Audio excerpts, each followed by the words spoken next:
Off. My name's Janelle Stauffer, a licensed clinical social worker. I specialize in trauma and attachment and have a high level of client load with the teenage population. Been doing this for 21 years now. But really, my greatest skill and task will be being able to pull off telling you about adolescent development in 10 to 15 minutes. So we'll see how that goes. I could talk about it for a really long time.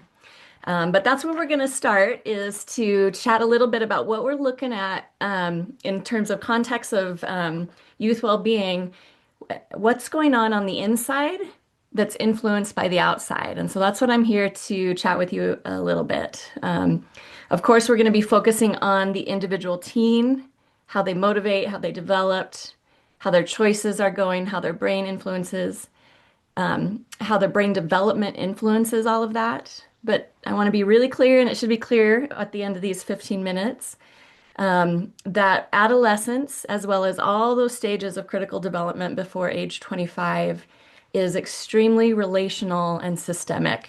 Brain and identities are developed because of their interactions with what's happening in the environment. And so we're going to kind of go through that and talk about it a bit today. We can go to the next slide, I think, Shannon. Yeah, we're going to do these three things today. I'm the first one. Describe what is known about adolescent development in relation to youth mental health and well-being. Hannah's going to come in and talk about the current context of youth mental health, and Megan's going to define what upstream prevention is and give specific examples. It'll set the stage for the rest of our work together through the next several months. You can do the next slide, Shannon. Yeah, I thought it'd be appropriate to start with this quote. In order to develop normally, a child requires progressively more complex joint activity with one or more adults. Someone's got to be crazy about that kid. That's number one. And so that's what you're going to hear about today, that development happens in context with the family, the community, culture, subcultures, policies, and even the greater environment. And all of those trickle in and influence how an adolescent's brain is developed. Next slide, Shannon. Adolescence is one of the most important developmental stages. Of course, every stage of brain development is important, and the brain is developing till age 25. But there are two very critical periods of brain development. The first most critical one is those early years. 1 to 3 to 7-ish are critical brain development tasks. And the next most important one, a very close second, is adolescence. And that's because a lot of really important tasks in brain development are happening. There's rapid brain growth. There's some specific structures of the brain that are coming online. There's increased neuroplasticity. So I'm going to tell you just a little bit about that again. I'm just choosing some of the most important points because I've only got a few minutes here. But the most important part that's developing in the adolescent brain are two important parts. We've got the prefrontal cortex, which is where we does a lot of our judgment planning and impulse control.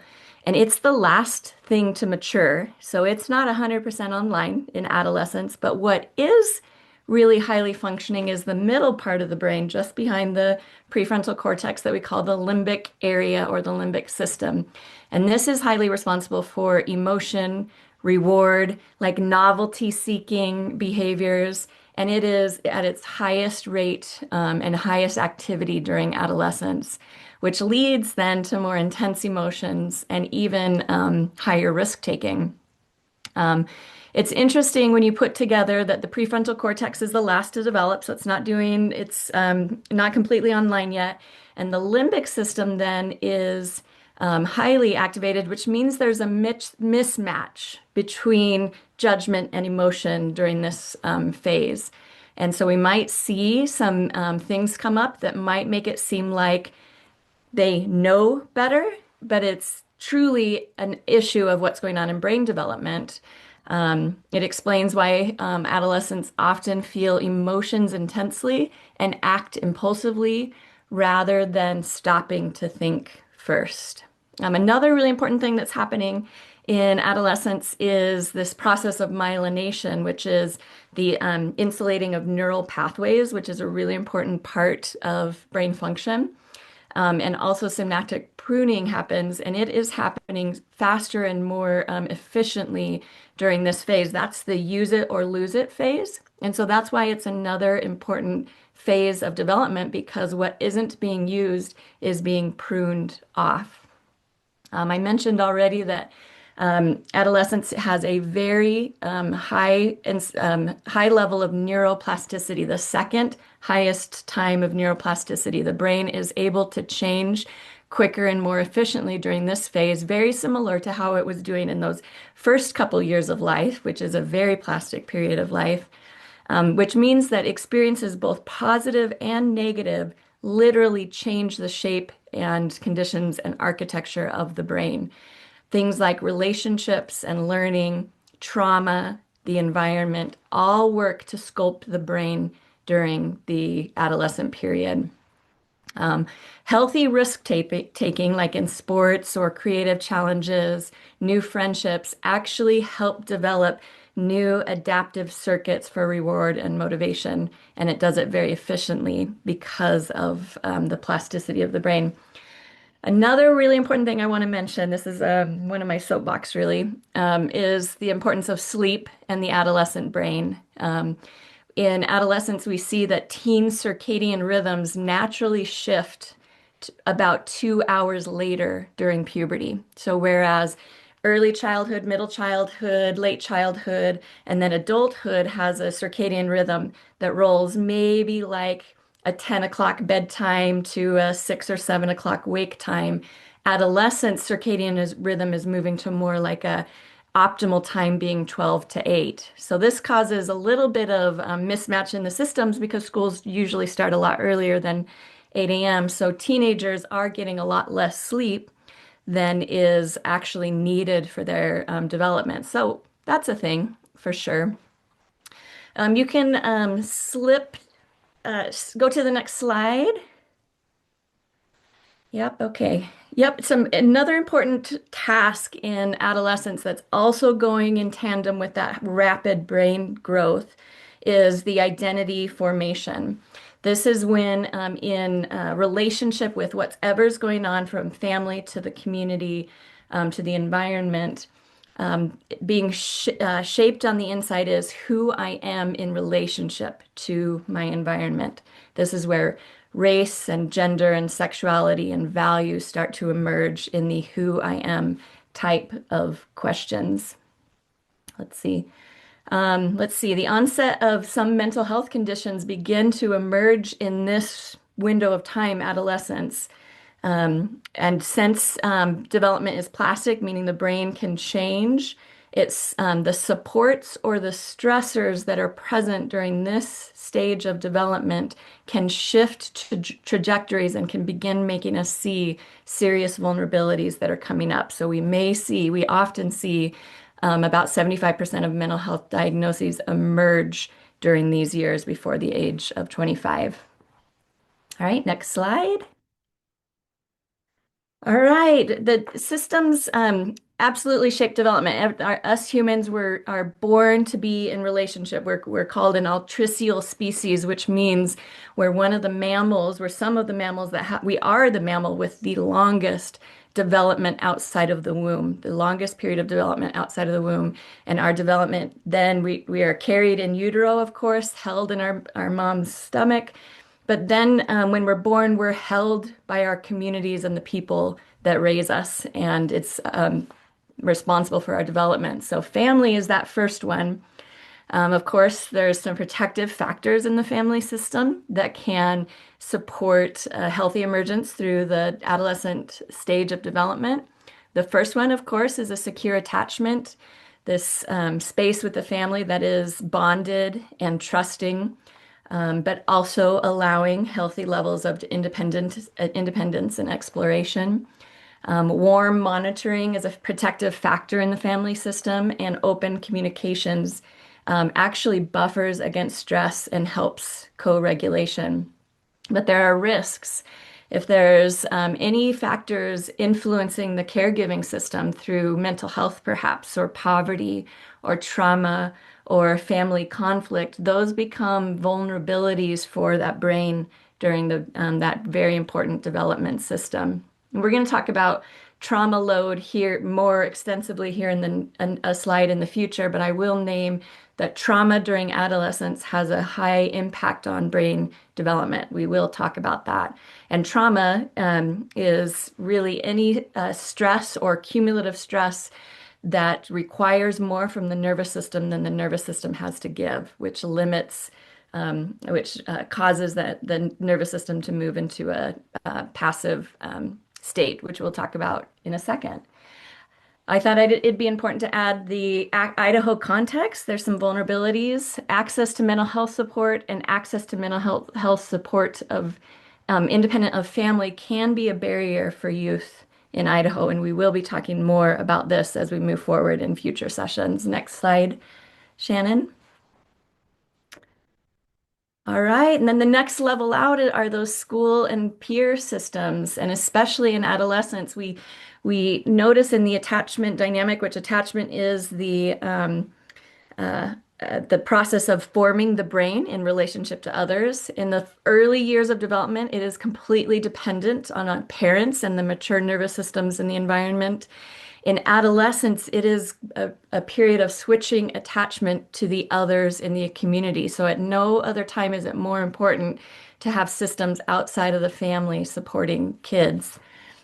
We know from research that the school climate matters in brain development of kids. A fair discipline and inclusive culture equals protective, with zero tolerance and zero tolerance and bullying being harmful. We notice an important thing happening for non-dominant cultures in our state and in our country, that we can see during adolescence a major shift in cultural identity based on things like racialized discipline towards Black, Indigenous, Latinx youth. And we see in research that they face disproportionate suspensions and expulsions. And this is important when you think about the plastic nature of the brain. And then there's the peer impact. This is really where we see attachment switching to the people around them. Peers are central. The belonging into a group or with peers is a protective measure for teens, and rejection is considered traumatic for teens. And we see this peer influence magnified by social media. And this will probably come up in a few sessions as we go forward, so I won't stay with it for a long time, but it is a very important part of brain development these days. Next slide. Yeah, then we go out to a bigger place beyond, and we're looking at community, media, and structural systems. Research is really clear that protective factors come in communities that support youth through the use of sports, faith groups, youth programs that offer belonging. The research shows that teens need at least one person outside of their family system that they can turn to, which promotes a higher level of resilience. If we look at the media, technology, we can see community and identity exploration in these versus cyberbullying, which is not a protective factor, comparison on those settings, and sleep disruption, which are risk factor through technology. Access and opportunity in the community is really, really important. I just can't state that enough. And policy architecture at a state level sets the scaffolding for these kind of supports. So it's important to put that into place. Medicaid, minor consent and confidentiality rules, education policies all affect how what we're able to offer into these kids. And I know Hannah's going to be talking about this, but in the Idaho context, we see a high suicide burden, higher than our neighboring states, and a workforce shortage. So I think Hannah's going to speak to that. Next slide. I really couldn't neglect putting this on there. Racism, and development in adolescence is a thing we should be talking about when we talk about adolescence. Racialized stress in adolescence equates to higher depression and anxiety, and discipline disparities reinforce this inequity. But on the other hand, when there are cultural strengths, when there is racial socialization, affirmation of heritage, community mentors that buffer against harm, then we see brain development going in a more resilient place than not. Next slide. All right, the trauma part, really important. Like I mentioned, adolescence is a very sensitive period. The highly plastic brain is impacted by systemic and individual stress. And trauma at any age, by the way, impacts the structures of the brain. But trauma during really sensitive periods of development not only rewire the circuitry of the brain and impact the structures of the brain, but also then get woven into the personality, the who am I as a person. And so it's important to understand that kind of thing. If a teen experiences violence, poverty we found to have the same impact on the brain as any other traumatic incident. Discrimination, substance use, family instability, natural disasters, all of these things have an impact and change the brain. It actually alters the pathway we have in our brain for how we scan the environment and determine if something is safe or unsafe. And if trauma has happened, it typically wires it into an orientation that makes us more prone to see the environment as unsafe, which, when we're completely dependent upon people for our brain development, that idea of unsafe then alters brain development in a secondary way as well. It also impacts attention and regulation. So we see people who have experienced trauma exhibiting symptoms of distractibility and high emotion dysregulation.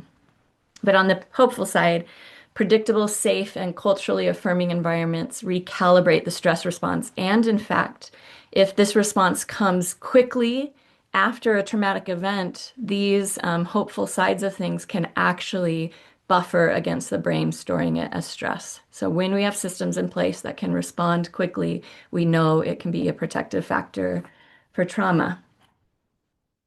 All right, next slide. That's it from me, I guess. So I'll hand it over to Hannah. Thanks, Janelle. I'm going to go through these pretty quickly because I know we are short on time. We have just 4 slides that are going to provide a high-level overview of the mental health landscape of Idaho's youth for you. So this graph shows the percentage of youth under 17 who have experienced 2 or more ACEs. And Janelle just wrapped up her discussion about trauma, leading us nicely into this next slide. So ACEs stand for adverse childhood events, and they're stressful events that can negatively impact your long-term health outcome. So the higher the ACE score, the greater the risk for health problems. And on the slide, you can see that the national average is 15%, but the Idaho average, or the percentage of youth experiencing 2 or more ACEs, is 17.3%. So we're slightly higher than the national average. If you can go to the next slide, Shannon, and then actually, I think click it twice because it's got some, yeah, thanks. This slide highlights some important mental health data. You can see there on the left that in 2022, Idaho ranked last in the nation for mental health, which means we have a higher prevalence of mental illness and lower rates of access to care. We also, in the most recent information we have about suicide, Idaho's youth suicide rate is 1.8 times higher than the national rate. So you can see what that looks like on that graph there. And then lastly, a recent study from the Blue Cross of Idaho Foundation for Health found that just over 50% of Idaho's youth have mental health needs that go untreated each year. Next slide, Shannon.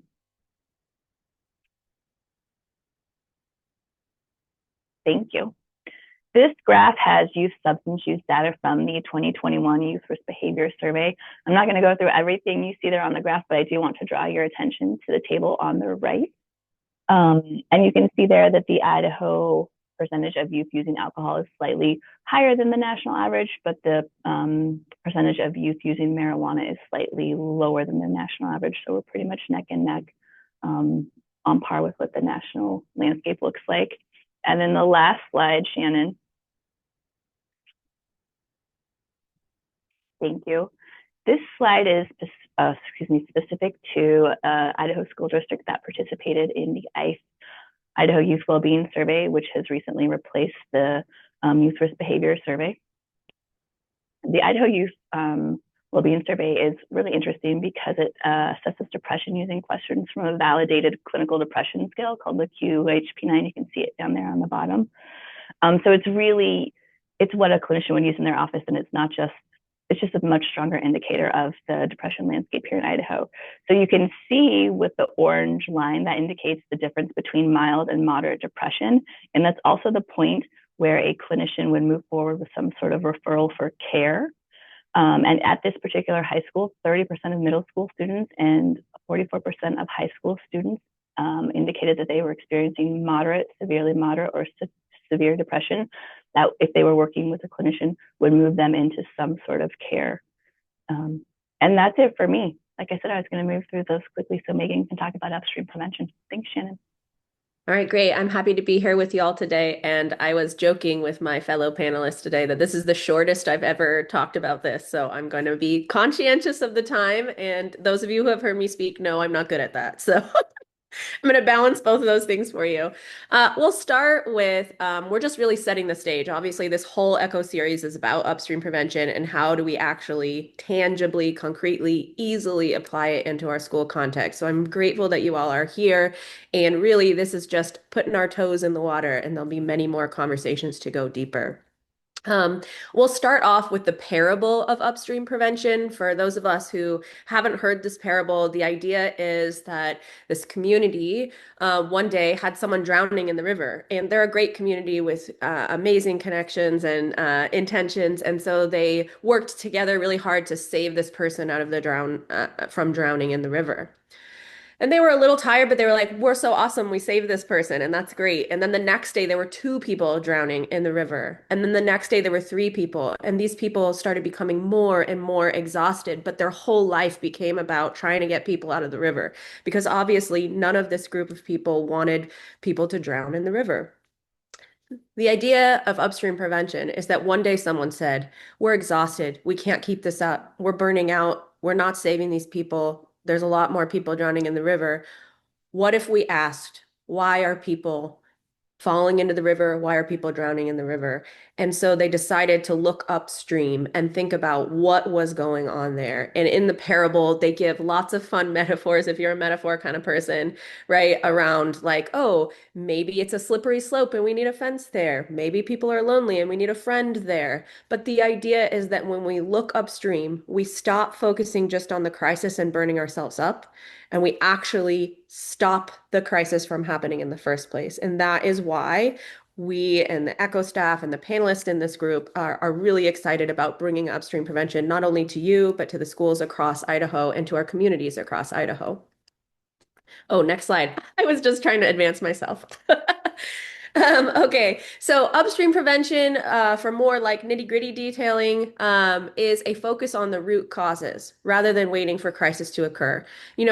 So often right now, if you're an adult who cares about kids, which I'm going to assume is like a pretty comfy assumption of the group of people on the call today, is that it might feel like we're playing whack-a-mole. Right? People are like, oh, social media is bad, fentanyl's bad, marijuana's bad, vaping's bad, trauma's bad. And we're just like, boom, boom, boom, right? And the problem with playing whack-a-mole is that it is designed for us to fail, right? Like the idea is that you don't get tickets and you don't hit all the alligators.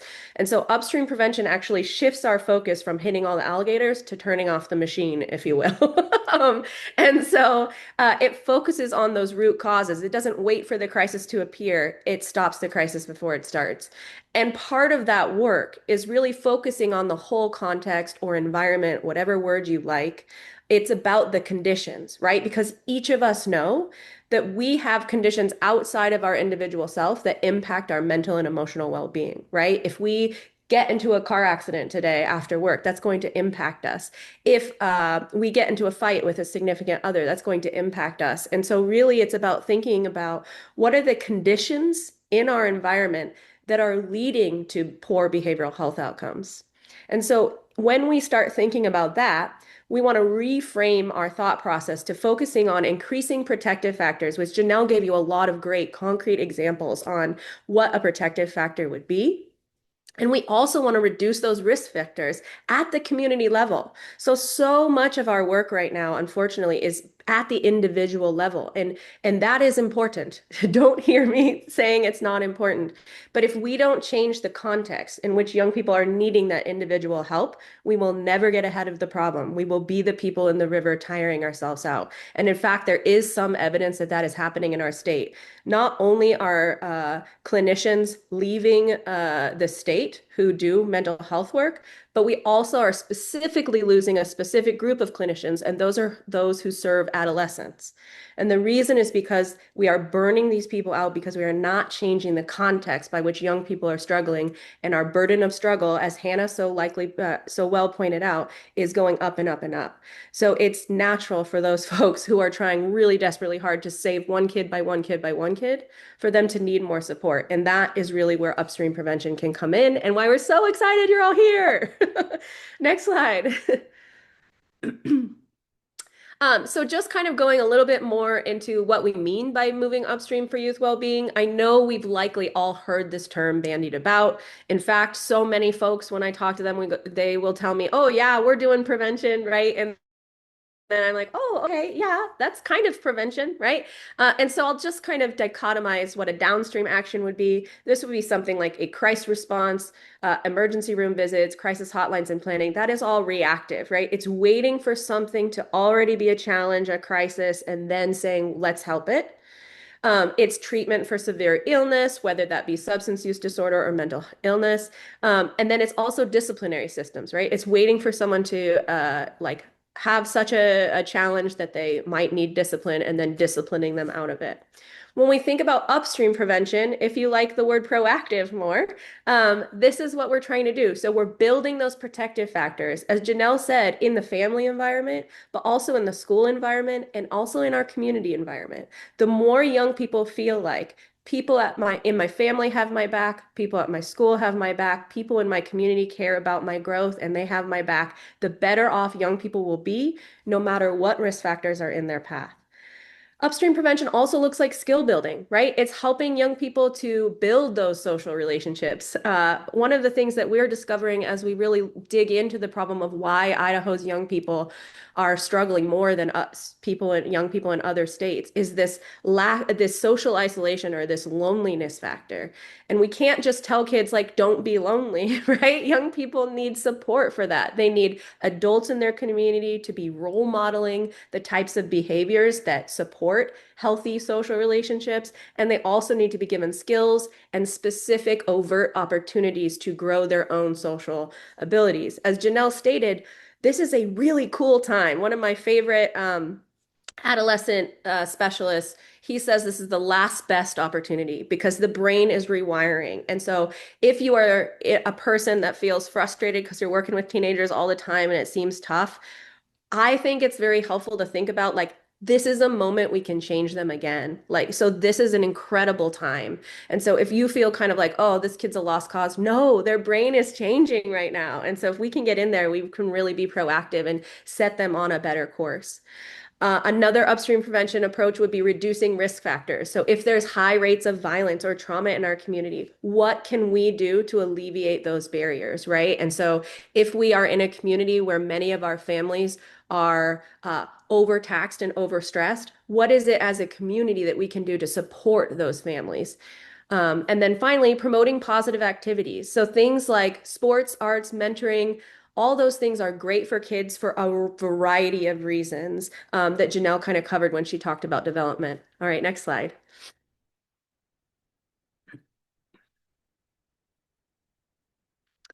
And we're gonna, again, you'll probably see this slide a million times because I am an evangelist about benefits of upstream prevention, and I apologize to you all for that. But one that's cool, at least in the ways that the Icelandic prevention model, which is underpinning the Communities for Youth approach to upstream prevention, is that the process doesn't change.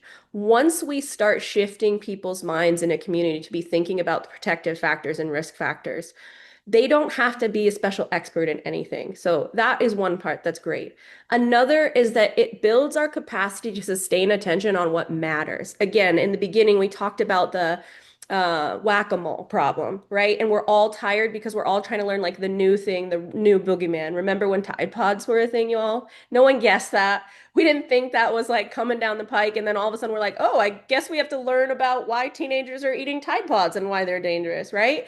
And that is it's good intentioned, y'all, but it's the wrong focus, right? The focus of upstream prevention is nope, how do we get this community that we're raising children in to be the best possible place for kids? And that means they'll be protected from Tide Pods or vaping or whatever new weird thing teenagers seek risk in, right? And so that is really the strength of upstream prevention is that we don't need to be experts in every boogeyman. In fact, we just need to say, let's make this community the best possible place it can be. And then the third thing that I love, because I'm a big community engagement person, I love working with community and in relationship, is that it helps every single person in your community, the grandparents, the grandmas, have a role and to see their role that they can play in making the community the best possible place for kids. You know, many years ago when we started our work, we did a listening tour, and people, no one, no matter what stereotypes you have about ideologies and parties in this state, no one wanted kids to be unwell. But we heard over and over, I'm not a mental health expert. Like we didn't have mental health. You know these messages, right? We didn't have mental health when I was a kid. I don't know what to do.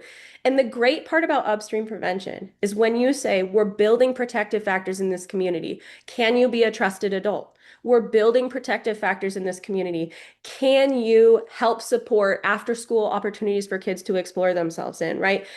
We're building protective environments for youth. Can you help other youth connect to one another and to yourself? Those are all things that anybody can do without special skills. And that is the real true power of upstream prevention, because instead of hand wringing and staying sad about our bad outcomes, it actually is quite empowering for communities, even when they have no special skill set. And then my final thing, because I am a data nerd, as you will learn more and more, is that the evidence is extremely strong behind upstream prevention. Next slide.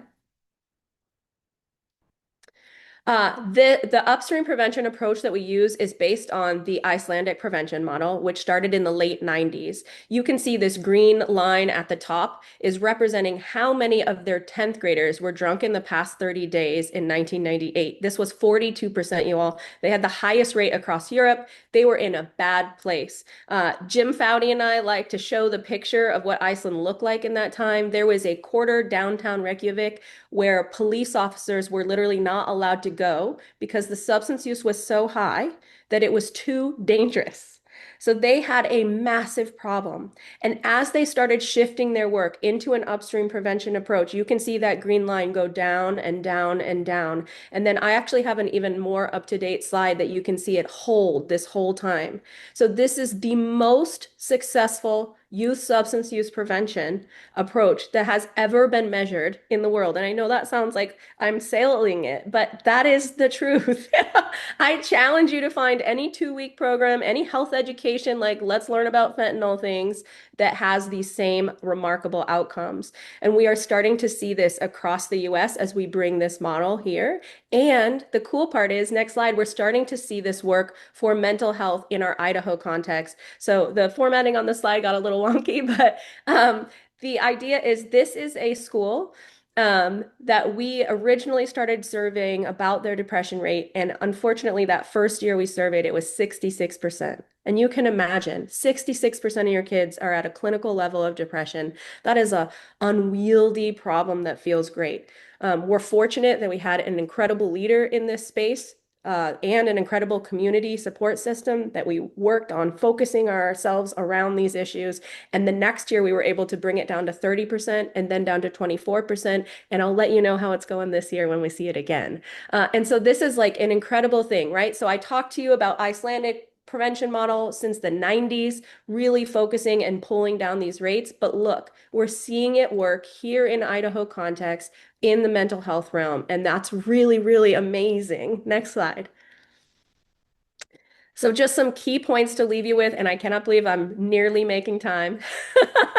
um, Our adolescent development is crucial time to get it right for youth well-being. So do not feel hopeless. Do not feel like, gosh, they're already like spoiled goods at this age. We can never do it. No, this is an incredible time. Their brains are replasticizing, they're refiring neurons, and we can create great pathways at this age. So this is the absolute right time to do it.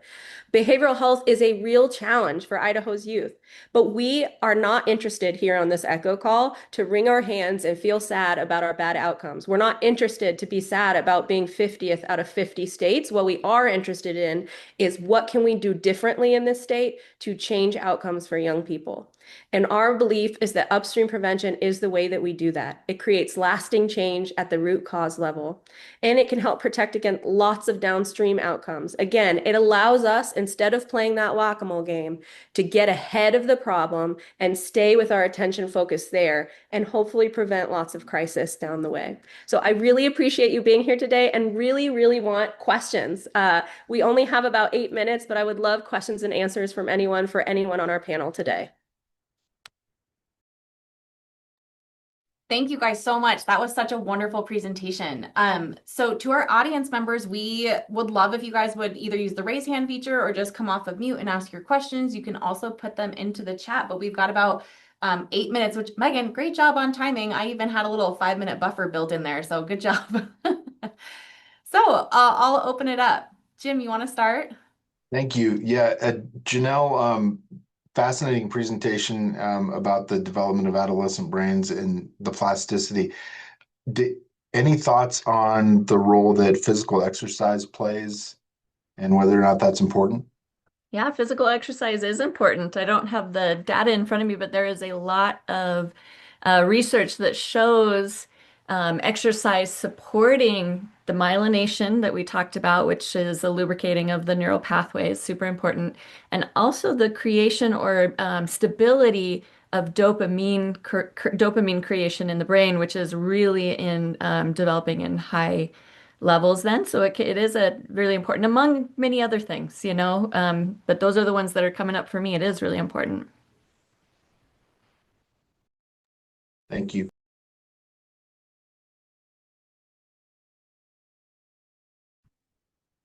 Hey there. My name is Sarah, and I'm with the Payette County Kids Succeed Coalition. I was wondering if Megan could speak a little bit about the Idaho Youth Wellbeing Survey, if that's still available to schools, and also the benefit of surveying our students about wellness. Yes, I appreciate that. And we have a whole session or more based around the Idaho Youth Wellbeing Survey. It is happening. The Idaho State Department of Education has been an incredible partner in this work, and they have sponsored this Idaho Youth Wellbeing Survey, which doesn't only match outcomes, but also looks at risk and protective factors. This is free to any middle or high school across the state. And so if you are interested in getting involved with the Idaho Youth Wellbeing Survey, you can reach out to me or Shannon and she can put you in touch with us. And this is a survey that helps, I think, as a navigational tool. So instead of just knowing the poor outcomes, it tells us what are the things in our environment that are leading to those poor outcomes for our specific kids. It's not at a national level. It's not even at a state level. It's at a your school community level. So we can really drill down to what's going on specifically for your kids, and it can help you have a very specific plan for what you might do. Now, the timing of that is coming up quick. Each year we make sure that that survey is done before the end of November. So if you are interested, you should jump on this opportunity and let us know that you would like to do it this year. Or if you're feeling like that's exciting, but I'm a little overwhelmed, then we would love to get you going for next October. So please reach out. Thanks, Sarah, for such a great question. It was great seeing you yesterday and here today too. Megan, if you wouldn't mind just putting contact information for Communities for Youth or however you'd like people to reach out into the chat, that would be awesome. And then another question for you we had from Jessica. She said, oh, I just missed it. maybe it went away, but a question about like when you go in and have these discussions, do you have the discussions with the schools, the community, the kids? Who are you having these discussions with? Yeah, so the model includes all of these people because, as Janelle so aptly kind of shared with us, young people are not just individually experiencing mental health, right? They're experiencing mental health because of the conditions at each level in their environment. So it's important to have conversations at every one of those levels. So we work internally with the school teachers and staff. We work externally with the community to bring them on board. And we actually work with teenagers to get them to understand what they're seeing and really to hear from them. One of the cool parts about the upstream prevention approach that Communities for Youth will help you through is that it allows us to have what I call like a bi-directional conversation. So it's not just about researchers coming disconnected from your community and saying you should do this or this or that. It really is using your data, opening up a conversation with your community and using that conversation to put the actions back into context that makes sense for your community. So the community is a huge leader in that role. It's not just about like statistics driving the action or research driving the action.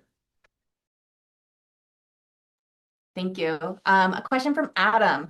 Janelle, you mentioned that Idaho's adverse childhood experiences rates are higher than the national norm. Any additional information about what categories specifically are impacting Idaho children?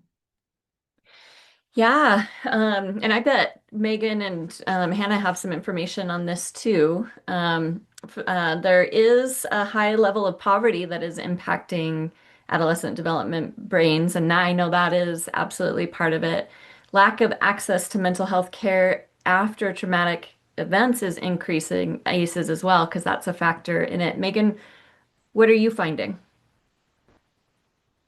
Yeah, I think it's an excellent question. I was writing in the chat that we'll be when we do our data deep dive, which I think is in a couple of week sessions, we actually will present on this. I don't know it off the top of my head, and I apologize, but we do have some patterns in ACEs. And actually, you know what? As I look around the room at all the experts in the room, I know that each of you see these patterns in your day-to-day life because when you're serving young people, the patterns are very clear about what types of ACEs young people are facing.